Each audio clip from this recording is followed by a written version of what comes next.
This is France. It's currently the seventh largest economy in the world and the third largest in Europe, home to luxury fashion houses like Louis Vuitton and Dior, world-class wines and champagne. France is also the EU's leading agricultural power. It's famously said that France is the crossroads of European civilization. In many ways, all roads lead to France. But somehow, projections suggest a downward trend in its rankings over time as global power dynamics evolve. According to a report by Goldman Sachs, by 2050, France could slip to 9th place, and by 2075, it may further descend to 15th. So what's happening with France, and what is this paradox where the French economy seems strong on paper and weak in practice? In today's video, we'll talk about the French economic revival after the Second World War, ponder upon some economic strengths, and finally dive deep into the economic paradox. Like many nations in Europe, France's current economic position is deeply rooted in the past, especially the period following World War II. France's post-war recovery was no fairy tale. The war had ravaged its economy, and it seemed difficult for the country to stand back again to its feet.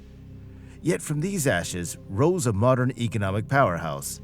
The Marshall Plan, Winston Churchill's sunlight to shine upon Europe, proved pivotal. This American aid, totaling $13 billion, equivalent to $200 billion today, kickstarted reconstruction. Without the Marshall Plan, French economist Jean Monnet remarked, Europe would have fallen into chaos. Industries hummed back to life, steel production doubling between 1947 and 1952. But France didn't simply rebuild, it reimagined. It adopted a policy of dirigisme, which meant state control of economic and social matters. The government, wielding significant control, directed resources towards strategic sectors like energy and transportation. National champions like Renault, the car maker, thrived under state guidance. Agriculture, France's backbone, wasn't forgotten. Inspired by the Green Revolution, farmers embraced mechanization and fertilizers, boosting yields. The future of France is the land, declared Charles de Gaulle, the iconic leader. His vision, coupled with farmer cooperatives, modernized rural France. The European coal and steel community, the brainchild of Robert Schuman, a French statesman, was another stroke of genius. Pooling resources with Germany for coal and steel, it fostered cooperation, laying the groundwork for the European Union, an economic engine that continues to benefit France today. But amidst the myriad economic challenges confronting modern-day France, ranging from youth unemployment to pension reforms, it seems that the country is grappling with practical difficulties. However, before diving into these pressing issues, let's first explore the remarkable strengths that France possesses on paper. France is an important player in the world in general, and Europe in particular. According to the World Bank, France was in 2019 the world's 8th largest manufacturer in terms of value added. On top of that, according to the IMF, in 2023, France was the world's 23rd country by GDP per capita, with $44,408 per inhabitant. France also excels in key sectors like luxury goods, with Louis Vuitton and Chanel as cases in point.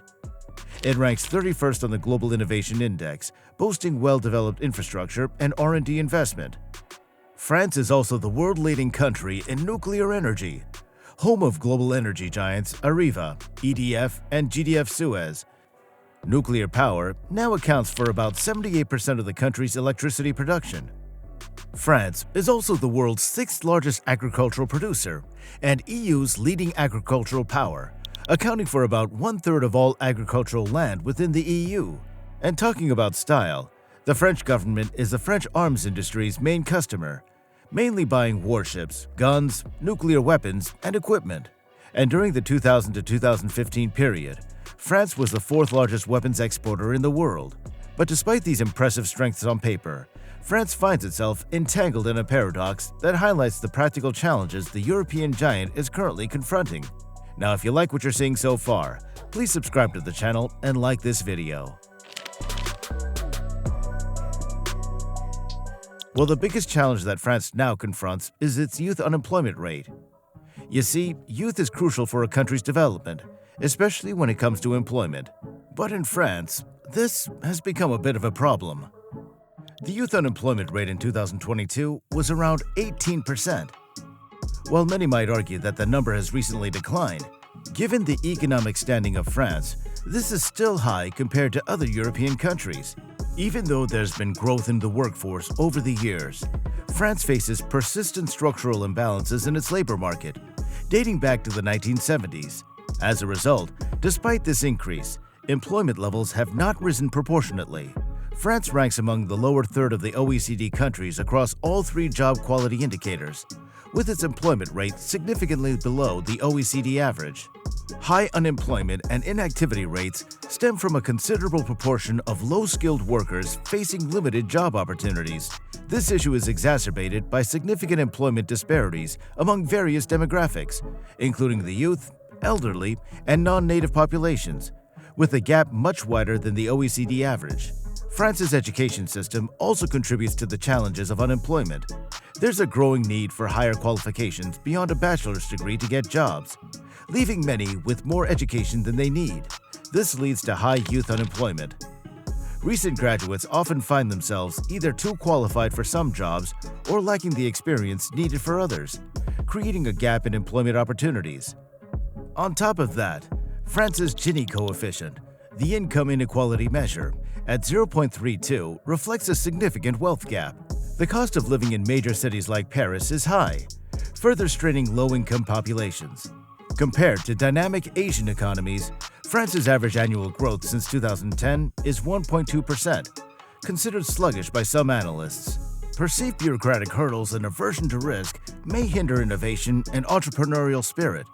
When examining the root causes of France's economic issues, several factors come into play, with the rigid labor market standing out prominently. Stringent employment regulations and steep dismissal costs make businesses cautious about hiring, particularly affecting opportunities for young workers. Additionally, the combination of high Social Security contributions for employers, a relatively elevated minimum wage, and strict labor laws discourages hiring, reducing flexibility in the job market and impeding effective job matching. Consequently, despite boasting one of Europe's highest rates of university graduates, many educated and skilled young people from France seek job opportunities abroad, leading to a notable increase in the French expatriate community. Another issue is taxation. In France, the corporate tax rate is around 25%, which is pretty high compared to other countries in the European Union. It's not just companies feeling the pinch. Individuals also face some of the highest income tax rates around. Plus, dealing with complex regulations makes things even tougher, adding extra paperwork and making investors think twice before putting their money in. And most of you might have seen that 2023 was a year of protests in France, with pension reforms as the most repeated newspaper headlines. As France's population gets older and skilled workers head elsewhere for jobs, it's going to create some big problems. The government will have to shell out more for pensions unless they raise the retirement age. But changing things like that is never easy.